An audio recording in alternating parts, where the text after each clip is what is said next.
Il y a les voyageurs et les croiseurs au long cours, il y a les régatiers aussi acharnés que passionnés, il y a les coureurs au large, il y a aussi tous ceux qui choisissent d'investir dans une matière durable, performante et facile à manipuler pour toujours plus de plaisir sur l'eau.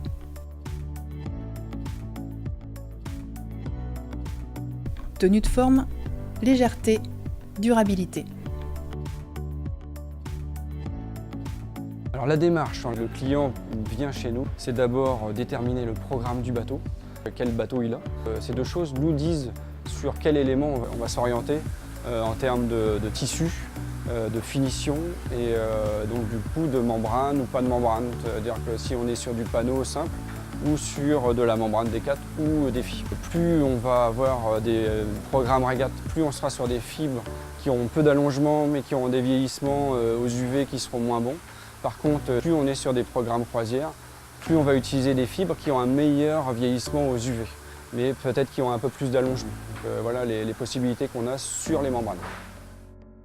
En course au large, pour un même circuit, les membranes proposées aux skippers vont être proches.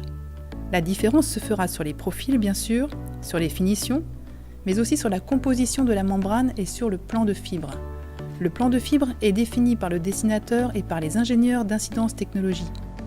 C'est un tableau de calcul complexe qui va permettre de placer les fibres en direction et en quantité en réponse aux sollicitations mécaniques de la voile en navigation et qui va définir très précisément la nature des fibres et leur ratio en fonction du programme du bateau. Chaque membrane est donc une pièce unique réalisée sur mesure. Une fois le plan réalisé, on soumet à Incidence Technologies le plan de la voile.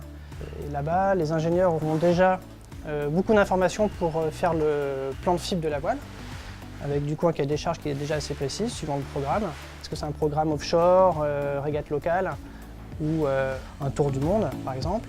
Et suivant donc ces paramètres-là, ils ont une bibliothèque de plans de fibre.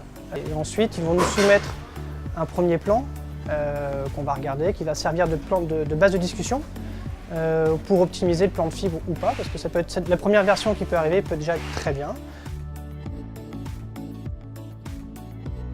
Seules 2 voileries produisent aujourd'hui leur propre membrane filamentaire.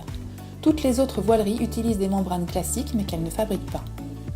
Pour chaque membrane, classique ou filamentaire, la qualité des fibres et le soin apporté à sa conception feront la différence. Si les membranes classiques type D4 restent très performantes lorsqu'elles sont bien conçues, les membranes filamentaires telles que le Défi permettent un gain de poids, de tenue de forme et de durabilité très important. Pour résumer, afin de bien définir s'il vous faut une membrane filamentaire ou une membrane classique et quel type de ces deux membranes, il est primordial d'échanger avec un maître voilier qui saura établir un véritable diagnostic et vous guider dans vos choix. Tous les coureurs, régatiers, responsables de chantier sont d'ailleurs les bienvenus chez Incidence Technologies pour visiter l'unité de production des membranes Incidence. Ils pourront également échanger avec les ingénieurs du bureau d'études et de recherche et développement.